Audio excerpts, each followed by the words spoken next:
So, in the Zohar, we have the word kochav, which means a star. And the letters of the Torah is 22, which is chaf beis, the second two. And the first is chaf vav, which is 26, God's name. So, this word star is a very big deal. And we learned that Hashem Elohim is a sun and a shield, as it says in Tehillim 84:12. And we know that the sun is a star. So, the fact that it's the Torah and Hashem, and it does say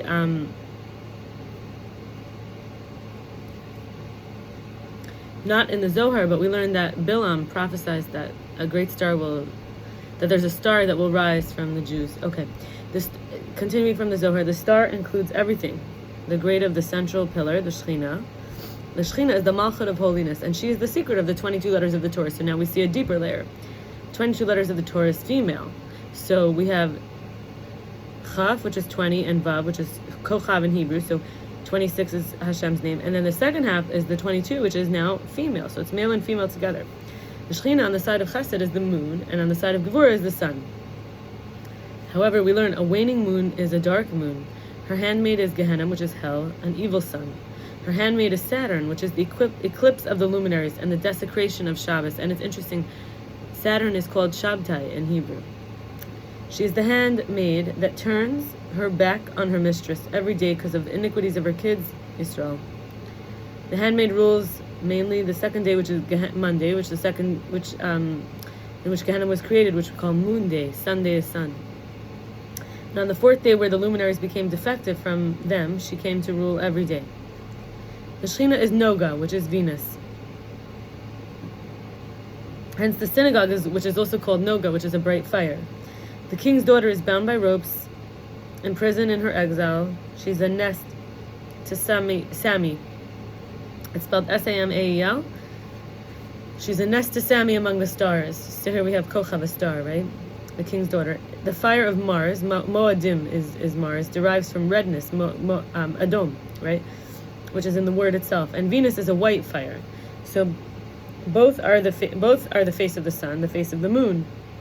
Netzach and Hod received the whiteness from Chesed and the redness from Gevurah, and Aaron and David come from there. One received mercy, one received judgment. Aaron is a man of Chesed, David is from the left side. Chesed being loving kindness, the right side, and David from the left side, judgment.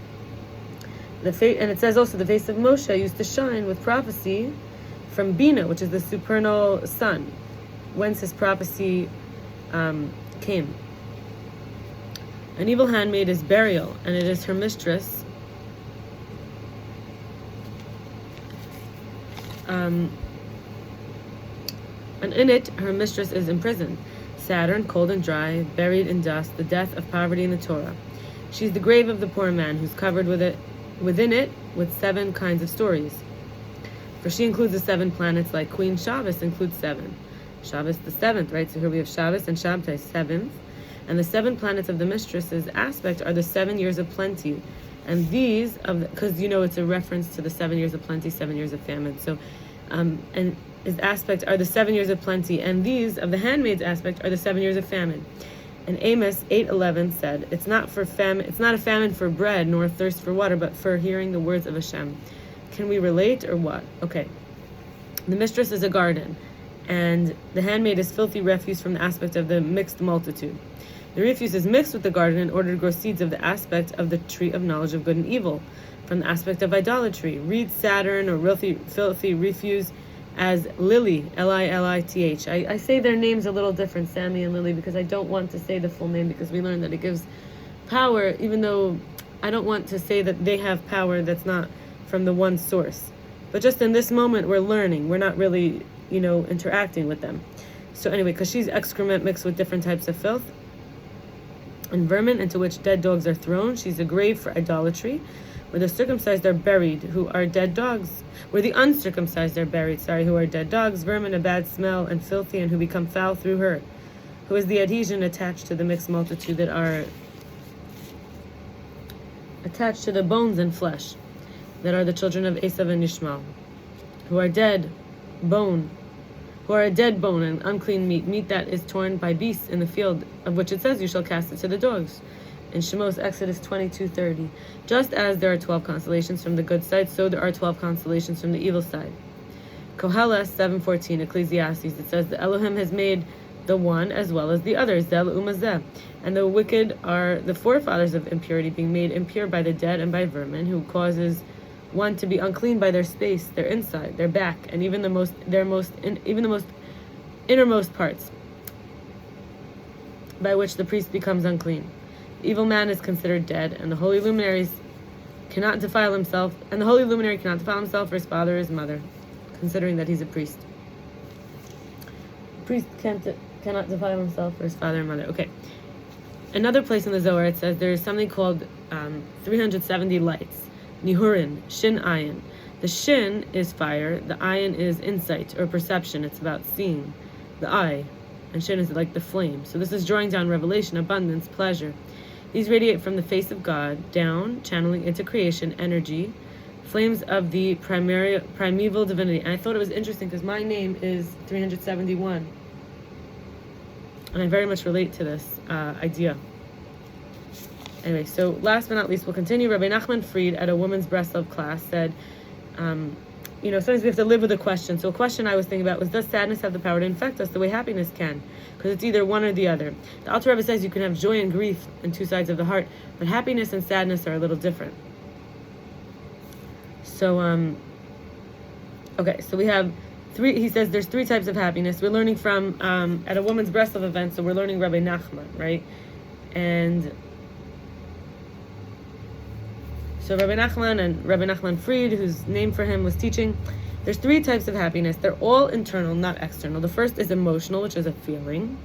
The second is mental, which is a thoughtfulness. And three is spiritual, which is a soul. Another thing we were learning about was ego. So ego, how do you recognize it? Pride, entitlement, not accepting, self-righteous, needing villains. We say even intolerance. So this is a way that the protection of the victim self, the hurt self, which you'll see is happening when it blames, accuses, complains. It's always accusing.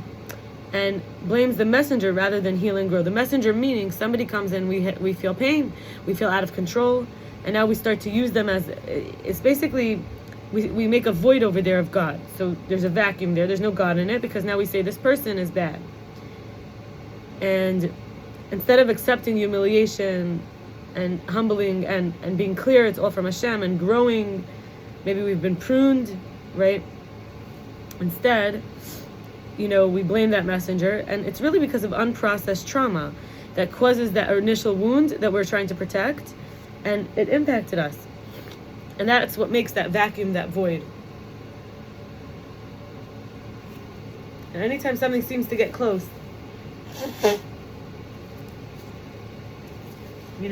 we might avoid it. We don't want to integrate, right? The disappointment, the grief, the pain.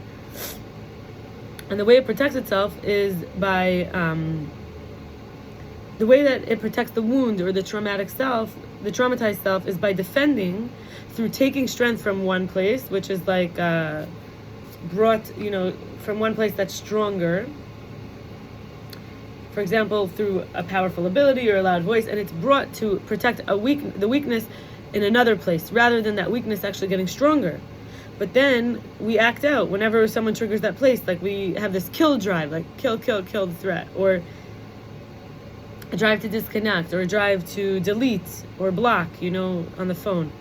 So this stops us from growing. But the wound, when it's healing, is really like the wound actually, once it's healing, is like a tolerance that grows and a range and acceptance without needing any of these weapons. And in fact, our real self-worth and value is not going to come from our ego. So we'll stop here. I wish everybody a great week. All the best. Bye.